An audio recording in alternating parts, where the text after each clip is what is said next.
Different types of dreams. I'm going to go right down the list. I'm going to start with daydreams. I'm going to link to another video at the end of this on daydreams, which I think are really, really cool. Daydreams can be inspiring. They can increase your motivation. They can make you feel better when you're down. They can be the stepping stone to a better reality. They can help you manifest those daydreams. And I don't think there's anything wrong with it. But there is a disorder called maladaptive daydreaming disorder, where that's basically somebody who daydreams so much that it's like a problem, that they can't focus on anything because they're constantly daydreaming. I didn't even know this existed until I did a little bit of research on it, but it's pretty crazy. Next on the list, nightmares. Nightmares are actually really, really important things that you need to take care of psychologically. It's your brain is the way there's a Charlie Morley documentary on lucid dreaming, and one of his Buddhist teachers said, quote, "The nightmare is you," right? It's something that you need to own up to, figure out, and fix. So they're very powerful psychological statements. They're usually trying to tell you something very important that you need to figure out.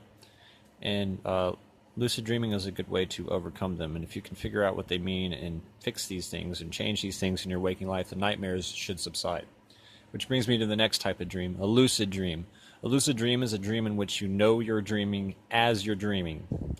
So it means that you're asleep, you're dreaming, and then you realize that you're dreaming while you're dreaming. So in other words, you're dreaming and you know it while you're doing it. I'll link to some videos at the end of this on those two. They're actually really incredible, and they've been scientifically verified, and anyone can learn to do it. A lot of fun. The next type of dream, symbolic dreams.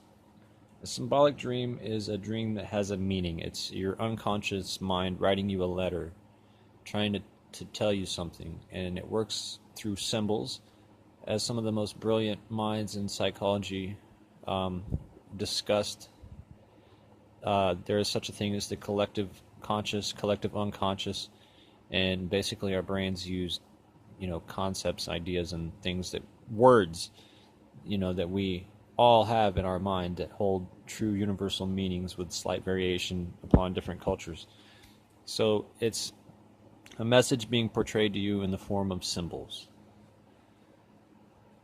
And which brings me to the next type of dream, which it's important to note that there's, some dreams are meaningful and they're trying to teach you something, and then some dreams are adventure dreams, which are just your mind's way of allowing you to experience something that you really, really desire that hasn't seemed to happen ever or in a long time, and it's a way for your brain to increase your happiness and satisfaction in life.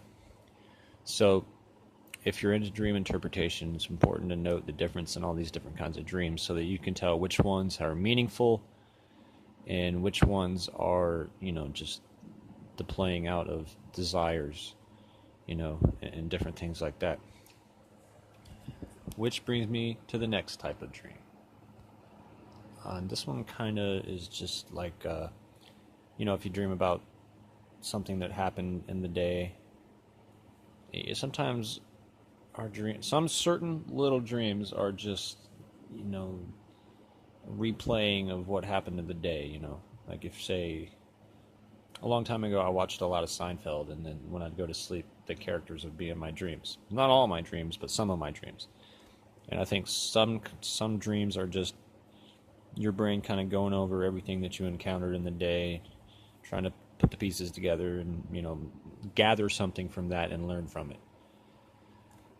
Okay, then we have recurring dreams. This goes kind of along with nightmares. Recurring dream is usually something important, and it keeps coming back because you haven't figured it out yet, and your unconscious is like trying desperately. It won't let it go. It's like, you need to look at this, you need to figure this out, you need to do this. Which brings me to the next type of dreams, prophetic dreams. Now, I'm not going to say that psychic abilities are real or not, but I will say that your unconscious mind behaves and functions as a calculator. In a way, it takes everything that it's witnessed and encountered from the past, and it uses it to make educated predictions, if you will. So a lot of people have these, and some of them are, you know, extremely powerful, and they do exist, and even scientists are interested in these. And if you're interested in learning about some scientific inquiry into dreams, I would highly suggest looking into Stephen LaBerge. I'll link to a video on this channel that I talk about a little bit about Stephen LaBerge, and even Charlie Morley. I'll put a lot of links at the end of this video. He talks a lot about the science behind dreams too. And then last but not least, life-changing dreams. For example, a life-changing dream is like, well, this can go along with prophetic dreams. It might be a dream that you have, that you get cancer from smoking, and it was so powerful that when you wake up, you quit smoking and you never touch another cigarette.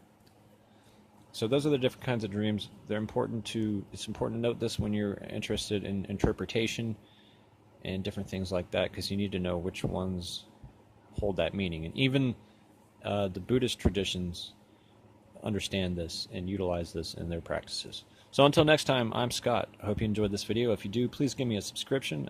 Please give me a thumbs up and comment and let me know what you think. Thanks.